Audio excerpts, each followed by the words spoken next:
Welcome back to another interview. So if you've been following the P2P lending space lately, you probably realized that a lot of lenders started leaving marketplaces in order to launch their own P2P lending platforms. One of the lenders is also Capitalia, which we'll be talking to today. And in today's discussion with the CEO, Juris Grisins, you will find out what are the reasons behind leaving Mintos and what kind of new opportunities this gives to Capitalia. So welcome to the interview, Juris. Hi, thanks for having me. So Capitalia is not the biggest lender, and many of our viewers might not be familiar with your company. So could you shortly introduce yourself? What we are doing is we are a financing company that has focused on funding SME businesses in the Baltic countries, in Latvia, Lithuania, and Estonia. We've been doing it for quite a long time, since 2007 already. But we been following generally a sort of more traditional path how we were sort of building our business.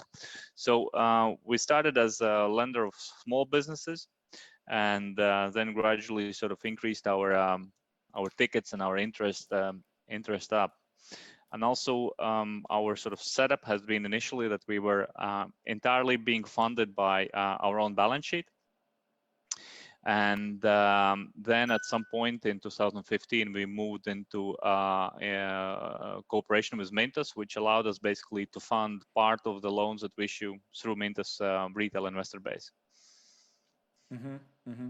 And I've read on Mentos blog last week that you have decided to no longer list loans on Mentos. Or why is that? All right. So it is, in our case, it is part of a bit of a business evolution. We've been, since foundation, really, we've been focusing increasingly more and more on funding like larger businesses. And over time, our sort of average case that we fund is in a few hundred thousands of euros. And these kind of projects are not very well suitable for Mintos. Mintos is very well built for funding a big package of small loans, and it's sort of understandable. It's sort of dominated by consumer loan segment there. And basically, over the last couple of years already, we saw that there are increasingly less and less sort of projects that we can refinance, and it makes sense for us to refinance through Mintos.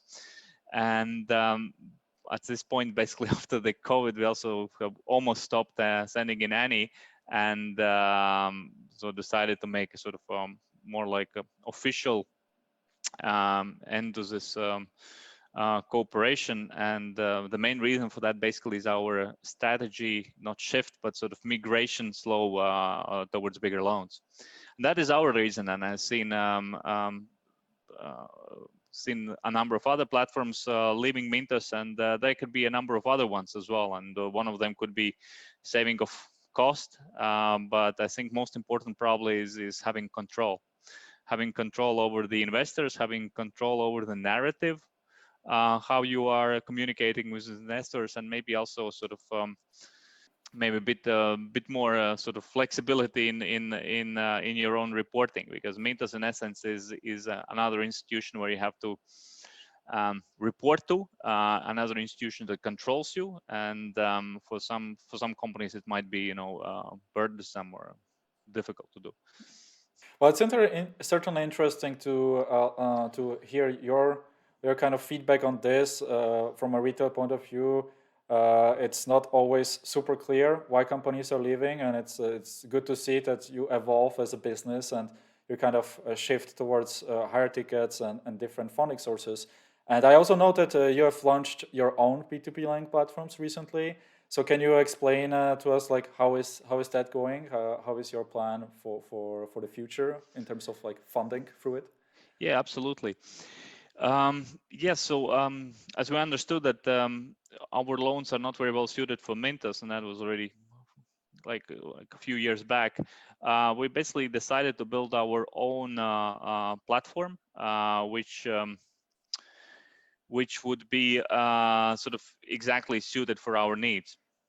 Right, and basically instead of sort of reselling loans, we pre-fund loans and then only issue the financing. And the way we decided to go is to have basically closed network of relatively sort of higher net worth private investors, to whom we basically go with also a bit different propositions than typically offered by crowdfunding platforms. We basically use our sort of experience that we basically come from a balance sheet lender, and we have a significant, in a sense, balance sheet of our own that we can, let's say, play around with. We in our platform, we go with to investors with proposition that is as follows. Basically, here is a project, we are going to invest in this project ourselves, and we welcome other guys to join in. So it's more like we are making a syndicate or a group of private investors that sort of invest in an each project. So at the end of the day, a typical case of ours is funded by a relatively small pool of investors. We have on average, I think, 12 or 15 investors per case, and the average investment tickets are also pretty big. Again, average is 10,000 and minimum is 1,000. What kind of projects or what kind of loans do you usually fund? Right. We have understood our niche. Again, it's been for us, it's a building a business. It's a gradual evolution, and you understand sort of you define your niche constantly in the market, and we understood it I think pretty well now. It took just 10 years. Basically, we are there as a bridge financing addition to banks. It's a project financing and buyouts. These are typical applications. So on average, so basically, we never aim to compete with the banks. We always are there as a sort of an addition to a bank financing that's offered to businesses, and we typically there for a relatively short period of time. So our average loan duration is something like 10, 11 months. So these are niche situations, but across working in Baltic countries, and now we're looking at exploring a few other geographies to add on to it. We have sort of pretty well understood it, and we have built a pretty good sort of knack on how to figure this out. So this also has resulted, I think, in a pretty good or pretty low default rate, given that we mostly provide unsecured loans, or these loans are basically evaluated based on the cash flow of a business. Over the 3 years when we've been sort of working through this crowdfunding platform concept of ours, our default rate is 1.2% aggregate from all the loans that we funded. So it's over the 3-year period, and well, it's not arithmetically, I think, correct to divide it by 3, but technically this annual default rate is below 1%. And I think that's why we've been able to keep these default rates relatively low, is because we've become, over the last 10 years, pretty conservative guys. I mean, we had to eat a lot of bad cases from our own balance sheet, and a lot of mistakes that we have done from our own balance sheet. And then when we come to proposition to other investors, basically we already are sort of building on top of all the lessons that we have learned. Obviously, SME is quite a tricky business from a retail point of view. How big are the returns for the investors that co-finance your projects? The average sort of gross return has been around 12%. Our aim is basically, what we compare ourselves to is bond issues of similar kind of companies, and we want to have like 1 or 2 percentage point better returns than alternatives in a bond market. And with sort of and this 12% is roughly also given the some default losses. But what we are able to offer, we are really trying to build a range of services, because as we understand this, there are all kind of investors, and some look for really big safety, some are very opportunistic. I mean, most of the opportunistic guys are not with us because we actually don't provide this in opportunistic cases. We try to be very conservative and careful. But for example, on the safety side, one of the things that is pretty unique for us is that we are, as far as I know, the only platform in the Baltic states that is able to offer investment in loans that are guaranteed by European Investment Fund. And European Investment Fund, the last I checked, had better credit ratings than France.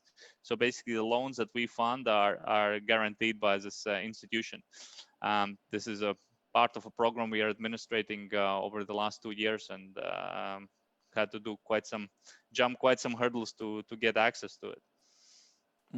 So in case the loan defaults and you are not able to recover the debt, what happens? What happens for the investor? Does he get the money from the that's backed by the investment fund, or Yes, yeah? absolutely. Yeah, there is a guarantee program. So full principal amount and interest for 3 months period is fully guaranteed by European Investment Fund. So these are cases which are providing. I mean, I don't know how to beat that security. So it's pretty safe. And those also are the ones that we offer in our platform at the lowest interest rates. So for example, for these kind of loans, it would be 6 to 7%. We have like the most opportunistic cases that we had were at 18%, and most of the things are somewhat in the middle. And this investment fund backs all of the loans that we can fund on your platform, or No, just they fund only the loans that are meet certain criteria for support. This support program is aimed at micro enterprises, so it's loans that are below 25,000. Loans are to the small companies that employ less than 10 employees, and there are some other sort of technical financial criteria that a loan should qualify for. You have mentioned that previously you funded most of the loans from your balance sheet. How is it right now? I am aware that you still use balance sheet. You use bonds. I think bonds that are listed on the Nasdaq Baltics, and then you have also your own P2P lending platform. So can you share a bit of more details of how much percentage you fund through which kind of alternative? Right. Now, roughly at this moment, our the sort of portfolio of loans that we manage is something around 10 million euros. Most of this portfolio is sort of funded through the platform. We have our own balance sheet of about 3 million now, and we use this balance sheet to co-invest in every single loan that we offer to platform investors. Our minimum is 5% that we would put our own money in, but very often it goes higher. So it's also one of sort of advantages is from the companies when they take capital. It's not like that we'll see if the sort of crowd takes it or not. We always with high confidence say that even if we don't collect enough from the crowd, we'll just chip in our the remaining from ourselves. So on our overall on average, it works at every platform case is funded something like 7-8% from our own balance sheet. Now there are a few cases and few loans that we just fund from our own balance sheet and don't like sort of offer to anybody outside. These are some cases are because of entrepreneur wants some super confidentiality or extreme speed, and in these cases we have this flexibility just to do deals in a day's time, and that's one segment that we also do. And there is a little bit of small portion left now in Mintos as well, so that's the last part. You mentioned that you only fund SMEs. Do you focus on certain industries within the SME segment? Do you specialize in like a specific area? Right. It's a good question. Now, it's very hard to specialize in small markets in an industry. Although there are some cases, we know there's some agricultural lenders, for example, or some real estate based. We are generalist industry guys. We do anything. We mostly specialize not on the industries, but on situations. So these are the ones that we seek out rather than certain sectors.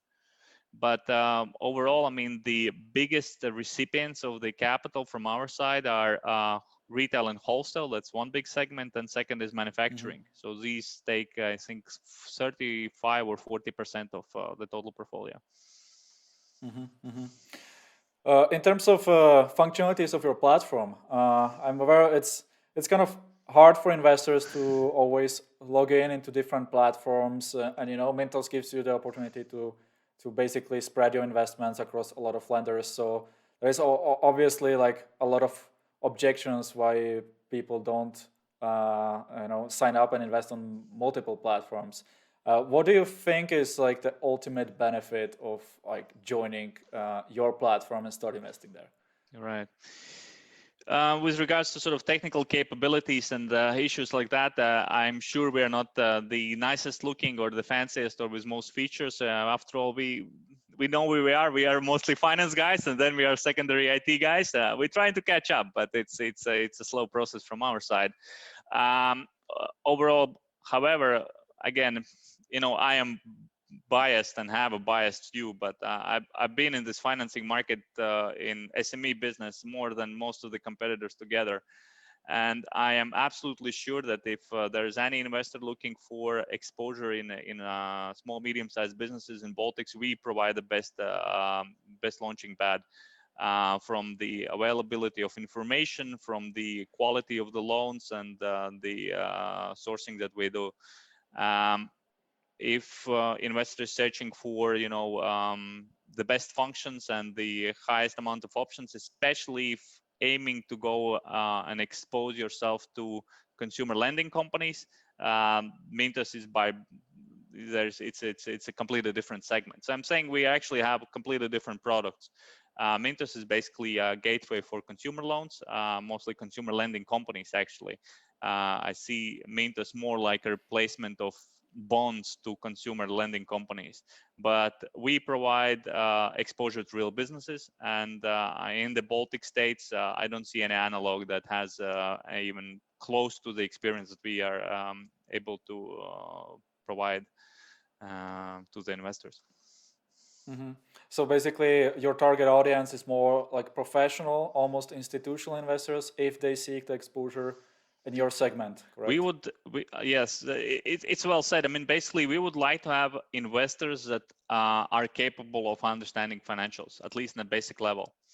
I think this is a skill any investor should have anyways in investing any of the platforms, including the same mentioned Mintos, because you basically have to analyze the lending companies as well and understand their financials. But we seek consciously people who can dig into financial statements that we provide and have their views. And actually, we often learn a lot from sort of our investor base. They sometimes ask questions that even surprise us and let us to sort of dig again more and find out some things. So it is a bit of sort of, let's say, more aware investors that we're going for. Mm-hmm. You just mentioned the financials. Can you share with us the financial performance of Capitalia for the last year? Yeah, we closed with a profit.